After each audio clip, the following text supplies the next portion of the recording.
If you are a freshman, sophomore, or junior, and you want to go to a highly selective or highly rejective college, whatever you want to call it, in this video, I'm going to share with you guys what you can do right now to improve your chances of admission. My name is Brooke. I've been an independent college consultant for almost 2 decades. And most of the time when people come to me, they are on the verge of their senior year. By that point in time, there are only so many things you can do to position yourself and to make fabulous essays and everything else, right? And when it comes to very selective colleges, there are some strategies that you can employ that some of them are super simple. Many of them don't cost anything. And if you do these things early on in high school, you're going to be in just a better position to apply to hyper-selective colleges. So what can you do? First thing, get to know your teachers and your counselor at school.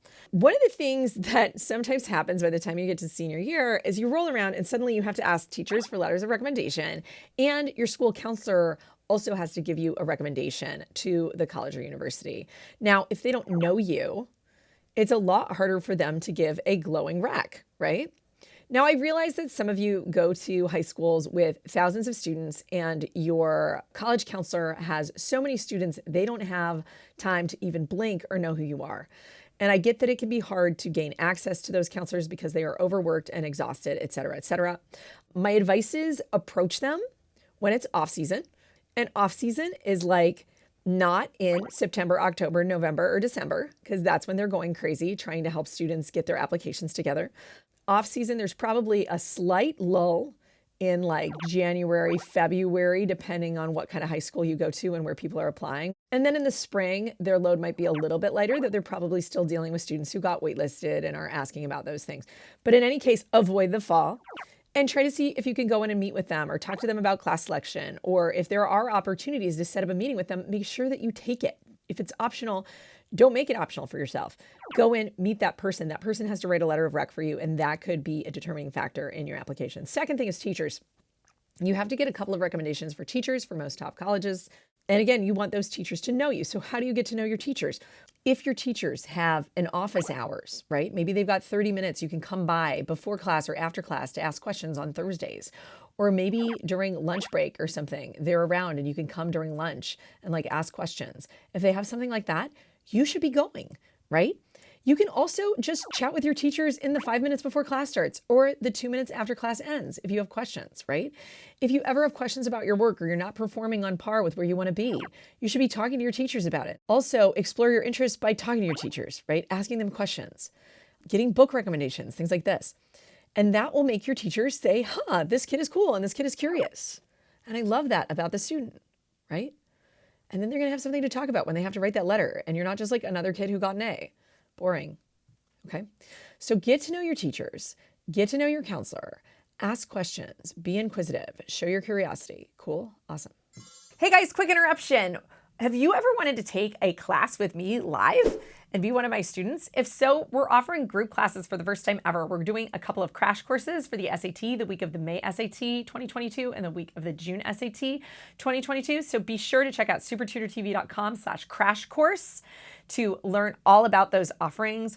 We're also going to be offering an essay course live with me this summer. So make sure you subscribe to our mailing list, SupertutorTV.com/subscribe, so you're in the know of what courses we're going to be offering and when they drop. Tip number 2, explore your interests.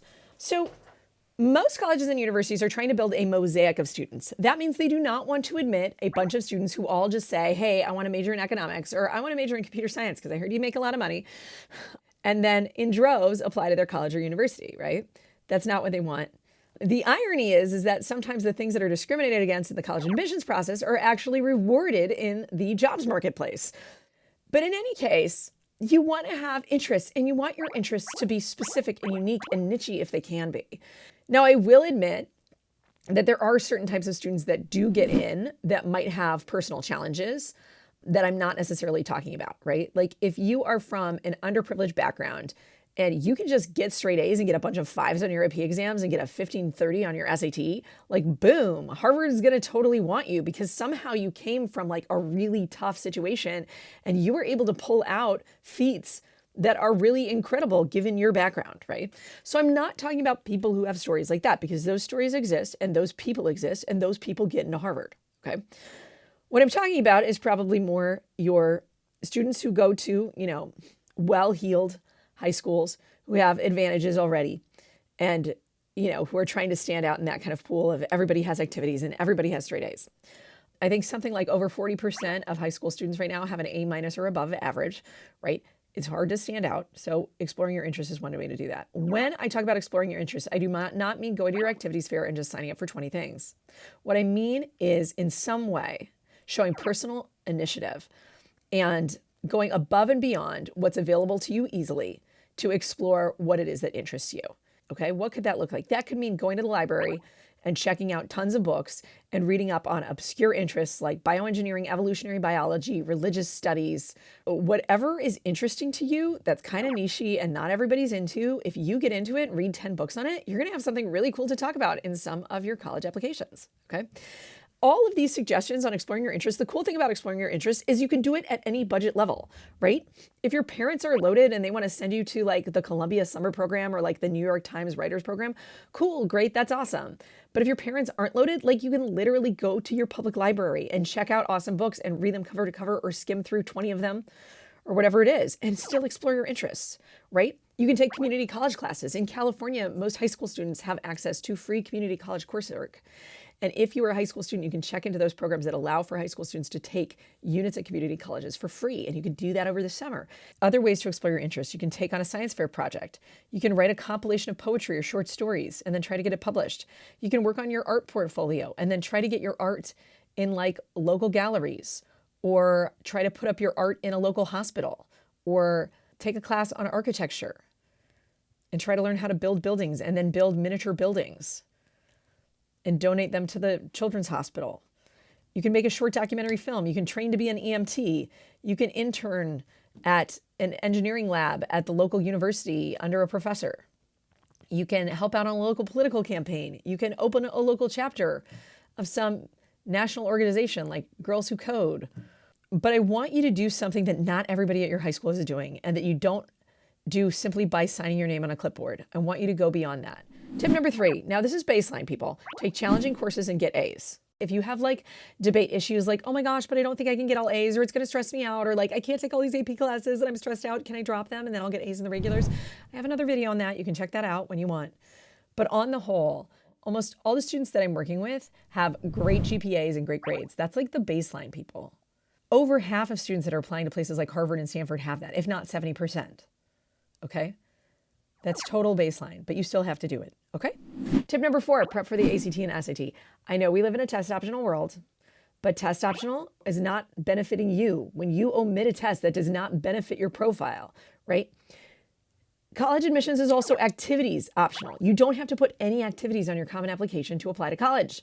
But guess what? If you have 0 activities and no involvement in your community, what's your likelihood of getting in? It's low, okay? If you apply without a test score, you are lowering your potential chance of admissions if your test score were really good.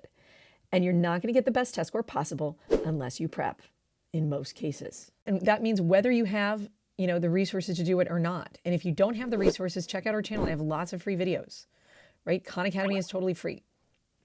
There are ways to prep for free. If you don't have the resources, it's okay. And if you do have the resources, there are ways to do it that way too.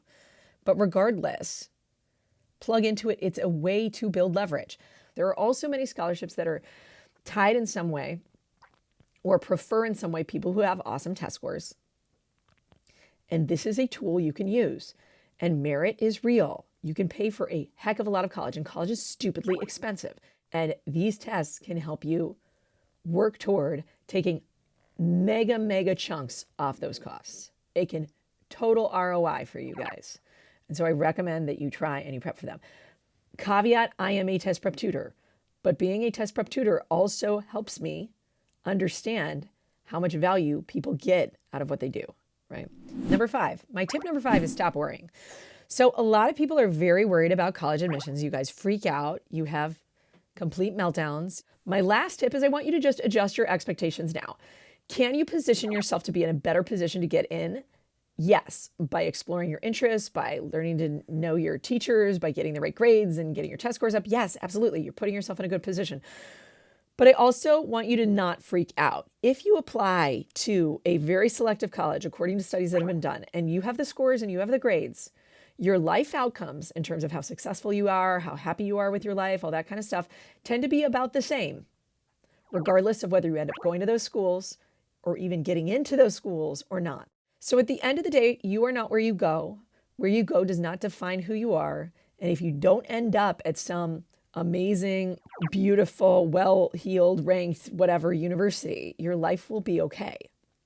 And it's not going to determine who you are. You being an achiever is what's putting you on a good path, more than who says, oh, you're great at the end of the day, okay? But I also want to encourage you to go on this path and to be your best self and to see what you're capable of. And that's all I have for this week. Thank you guys so much for watching. If you're prepping for the ACT or the SAT, be sure to check out, we have online courses, fully video-based online courses at SupertutorTV.com. Also, newsflash, I'm starting to teach courses myself. I have not done this before. I'm teaching online live courses in groups to actual students where you will work with me directly. We'll see how that goes. We also have private tutors. We have essay coaches. We have all sorts of people to help you through this process. And if that's out of your budget, please just subscribe to our channel. I care about you guys and I want to help you on this journey, whatever it is. Cool. Thanks for watching. I'll see you guys soon. Take care. Bye-bye.